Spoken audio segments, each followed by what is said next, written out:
ಹೀಗೆ ರಾಜ್ಯ ರಾಜಕಾರಣದಲ್ಲಿ ಸಿಎಂ ಹುದ್ದೆ ಜಟಾಪಟಿ ಜೋರಾಗಿದೆ. ಸ್ವಾಮೀಜಿ ಹೇಳಿಕೆ ಬೆನ್ನಲ್ಲೇ ಕಾಂಗ್ರೆಸ್ ನಾಯಕರು ಕಿಡಿಕಾರ್ತಾ ಇದ್ದಾರೆ. ಸ್ವಾಮೀಜಿ ತಮ್ಮ ಅಭಿಪ್ರಾಯವನ್ನ ಹೇಳ್ತಾರೆ, ಅಂತಿಮವಾಗಿ ನಿರ್ಧರಿಸುವಂತದ್ದು ಹೈಕಮಾಂಡ್ ಅಂತ ಪರಮೇಶ್ವರ್ ಹೇಳಿದ್ದಾರೆ. ಇತ್ತ ಸಿಎಂ ಹುದ್ದೆ ಖಾಲಿ ಇಲ್ಲ ಅನ್ನುವಾಗ ಚರ್ಚೆ ಅನಾವಶ್ಯಕ ಅಂತ ಮಹದೇವಪ್ಪ ಗುಡುಗಿದ್ದಾರೆ.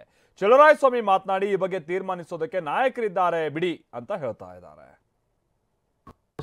ಪ್ರಸ್ತುತದ ಪ್ರಶ್ನೆ ಅಲ್ಲ, ಇದು ರಾಜಕೀಯ ಪಕ್ಷಗಳಿಗೆ ಬಿಟ್ಟಿರುವಂಥದ್ದು. ಜನಸಮುದಾಯ ಇವತ್ತೇನು ಯಾರು ಮುಖ್ಯಮಂತ್ರಿನ ಆರಿಸೋರು, ತೀರ್ಮಾನ ಮಾಡೋರು ಯಾರು? ಶಾಸಕರನ್ನ ಅವರು ನೀವು ಕೇಳಿಕೊಂಡು ಹೈಕಮಾಂಡಿಂದ ಬರ್ತಾರೆ, ಯಾರೋ ಅಬ್ಸರ್ವರ್ಸ್ ಬರ್ತಾರೆ, ಅವರು ಅದನ್ನ ತಿಳಿಸಿ ಹೈಕಮಾಂಡ್ನವರು ಆಯಿತು ಈ ರೀತಿ ಅಭಿಪ್ರಾಯ ಇದೆ, ಶಾಸಕರದ್ದು ಈ ರೀತಿ ಅಭಿಪ್ರಾಯ ಇದೆ ಅಂದಾಗ ಅದನ್ನು ಪರಿಗಣಿಸ್ತಾರೆ. ಅದು ಭಾರತೀಯ ಜನತಾ ಪಾರ್ಟಿಯಲ್ಲೂ ಹೌದು, ನಮ್ಮ ಪಕ್ಷದಲ್ಲೂ ಹೌದು. ನ್ಯಾಷನಲ್ ಪಾರ್ಟೀಸಲ್ಲಿ ಹೈಕಮಾಂಡ್ ಕಲ್ಚರ್ ಏನಿದೆಯಲ್ಲ, ಅದು ಅಭಿಪ್ರಾಯ ಸಂಗ್ರಹಣೆ ಮಾಡಿ ತೀರ್ಮಾನ ಮಾಡ್ತಾರೆ. ಅದು ಬಿಟ್ಬಿಟ್ಟು ಯಾರೋ ಇಲ್ಲಿ ನಾವು ಯಾರೋ 4 ಜನ ಹೇಳ್ಬಿಟ್ರು ಅಂತ ಅಂದರೆ ಅದನ್ನು ಎಷ್ಟು ಮಟ್ಟಿಗೆ ಅದನ್ನ ತಗೊಳ್ತಾರೆ ಗೊತ್ತಿಲ್ಲ. ಜನ ಕಾಂಗ್ರೆಸ್ ಪಕ್ಷ 3-5 ವರ್ಷ ಆಳಬೇಕು ಅಂತೇಳಿ ಆಶೀರ್ವಾದ ಮಾಡಿ 135 ಜನ ಗೆಲ್ಲಿಸಿದ್ದಾರೆ.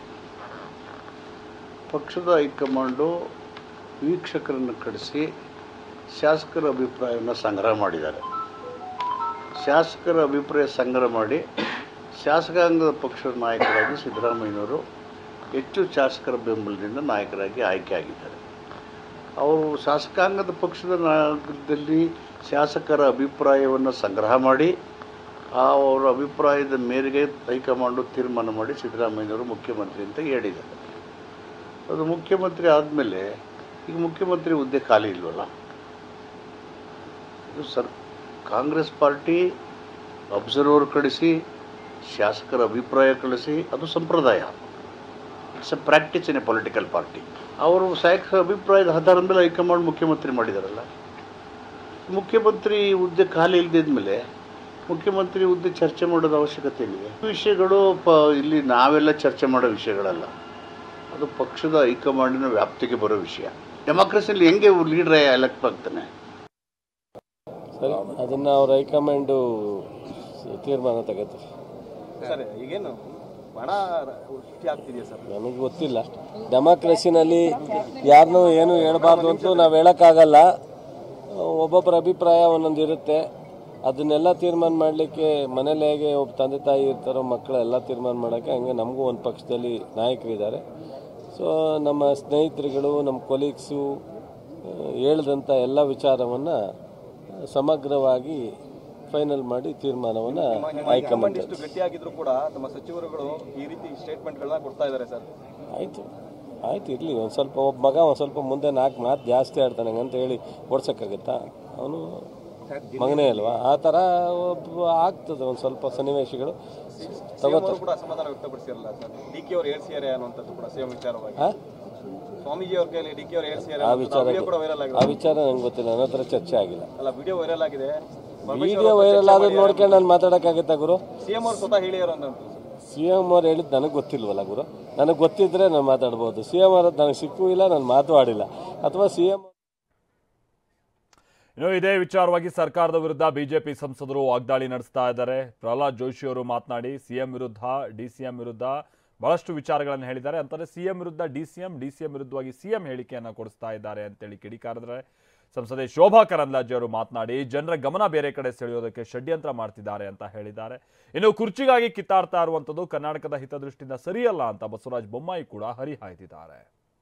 ಸಿದ್ದರಾಮಯ್ಯನವರ ನೇತೃತ್ವದಲ್ಲಿ ಸಂಪೂರ್ಣವಾದಂಥ ಒಂದು ರಾಜಕೀಯ ಅರಾಜಕತೆಯತ್ತ ಹೊರಟಿದೆ. ಹೆಚ್ಚು DCMಗಳನ್ನು ಸೃಷ್ಟಿ ಮಾಡಬೇಕು ಅನ್ನುವಂಥದ್ದು ಒತ್ತಾಯವನ್ನು ಮುಖ್ಯಮಂತ್ರಿಗಳು ತಮ್ಮ ಬಾಲಂಗೋಷಿಗಳಿಂದ ಮಾಡಿಸಿದರೆ, ಇವರು ತಮ್ಮ CM ಬದಲಿ ಮಾಡಬೇಕು, ಆವಾಗ ಎಷ್ಟು ಬೇಕಾದಷ್ಟು DCM ಮಾಡ್ಕೊರಿ, 3 ಅಲ್ಲ 10 ಮಾಡ್ಕೊರಿ ಅಂತ ಅವರು ಸ್ಟೇಟ್ಮೆಂಟ್ ಕೊಡ್ತಾ ಇರೋದು.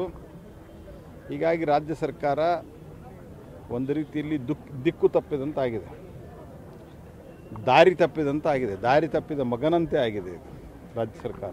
ಒಬ್ಬರಿಗೊಬ್ಬರು ತಮ್ಮ ಹಿಂಬಾಲಕರನ್ನು ಬಿಟ್ಟು ತಮ್ಮದೇ ಸರ್ಕಾರದ ವಿರುದ್ಧ ಹೇಳಿಕೆಯನ್ನು ಕೊಡಿಸುವಂಥ ಕೆಲಸವನ್ನು ಮಾಡ್ತಾ ಇದ್ದಾರೆ. ಉಪಮುಖ್ಯಮಂತ್ರಿ ಮತ್ತು ರಾಜ್ಯದ ಅಧ್ಯಕ್ಷ ಕೊಟ್ಟಂಥದ್ದನ್ನು ಆ್ಯಕ್ಷನ್ ತೊಗೊಳ್ಳೋರು ತಾಕತ್ತಿದ್ರು ಅಂತ ಹೇಳ್ತಾರೆ. ಆದರೆ ಆ್ಯಕ್ಷನ್ ಏನಾಗೋದಿಲ್ಲ. ಕಾಂಗ್ರೆಸ್ ಪಾರ್ಟಿ ದಯನೀಯ ಸ್ಥಿತಿ ಹೆಂಗೆ ಬಂದದ್ದು ನೋಡ್ರಿ. ಅಭಿವೃದ್ಧಿ ಕೆಲಸ ಆಗ್ತಾ ಇಲ್ಲ, ಕಾನೂನು ಸುವ್ಯವಸ್ಥೆ ಸರಿ ಇಲ್ಲ, ಜನರ ಗಮನವನ್ನು ಇದರಿಂದ ಬೇರೆ ಕಡೆ ಸೆಳೆಯೋದಕ್ಕಾಗಿ ಇದೊಂದು ಷಡ್ಯಂತ್ರ. ಜನರ ಕೆಲಸ ಈ ಸರ್ಕಾರ ಮಾಡ್ತಾ ಇಲ್ಲ, ಜನರ ಪರವಾಗಿ ನಿಂತಿಲ್ಲ. ಈ ಕಾರಣಕ್ಕಾಗಿ ಇವತ್ತು ಅಭಿವೃದ್ಧಿ ಕೆಲಸಕ್ಕೆ ದುಡ್ಡಿಲ್ಲ. ಬರುವಂಥ 2 ತಿಂಗಳಲ್ಲಿ ಸರ್ಕಾರಿ ನೌಕರಿಗೆ ಸಂಬಳ ಕೊಡೋದಕ್ಕೆ ಈ ಸರ್ಕಾರದಲ್ಲಿ ದುಡ್ಡಿರಲ್ಲ.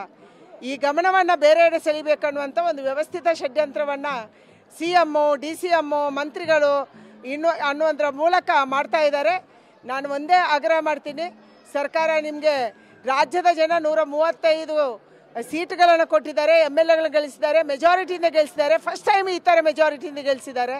ಜನರ ಕೆಲಸ ಮಾಡಿ, ಜನರ ನೋವಿಗೆ ಸ್ಪಂದನೆ ಮಾಡಿ, ಕಾನೂನು ಸುವ್ಯವಸ್ಥೆಯನ್ನು ಸರಿ ಮಾಡಿ, ಮನೆಯಿಂದ ಆಚೆ ಹೋದಂಥ ಹುಡುಗಿ ಮನೆಗೆ ವಾಪಸ್ ಬರ್ತಾರೆ ಅನ್ನುವಂಥ ಧೈರ್ಯ ಈ ಸರ್ಕಾರದಲ್ಲಿ ಇಲ್ಲ. ಇದನ್ನು ಸರಿ ಮಾಡುವ ಕೆಲಸ ಮಾಡಿ. ಈಗಾಗಲೇ ಅದೇ ದಾರಿಯಲ್ಲಿ ನಡೆದಿದೆ, ಅದು ನೋಡೋಣ. ಈಗ ರಾಜ್ಯದಲ್ಲಿ ಜನಸಾಮಾನ್ಯರ ಪರಿಸ್ಥಿತಿ ಬಗ್ಗೆ ಯಾರೂ ಕೂಡ ಚಿಂತನೆ ಮಾಡೋರು ಯಾರೂ ಇಲ್ಲ. ಈಗ ಬರೀ ಕುರ್ಚಿಯ ಕಚ್ಚಾಟ ನಡೆದಿದೆ. ನನಗೆ ಅನ್ನಿಸ್ತಾ ಇದೆ, ಇಷ್ಟು ಅನುಭವ ಇರುವಂಥ ಮುಖ್ಯಮಂತ್ರಿಗಳು, ಉಪಮುಖ್ಯಮಂತ್ರಿಗಳು, ಇತರ ಮಂತ್ರಿಗಳು ಇದ್ದು ಈ ಥರ ಕುರ್ಚಿಗಾಗಿ ಕಚ್ಚಾಟ ಮಾಡೋದು ಇದು ಕರ್ನಾಟಕ ಹಿತದೃಷ್ಟಿಯಿಂದ ಅಲ್ಲ, ಸ್ವಹಿತದೃಷ್ಟಿಯಿಂದ ಇದು ಅತ್ಯಂತ ಜನಸಾಮಾನ್ಯರು ಅತ್ಯಂತ ಖಂಡನೀಯವಾಗಿ ನೋಡ್ತಾ ಇದ್ದಾರೆ.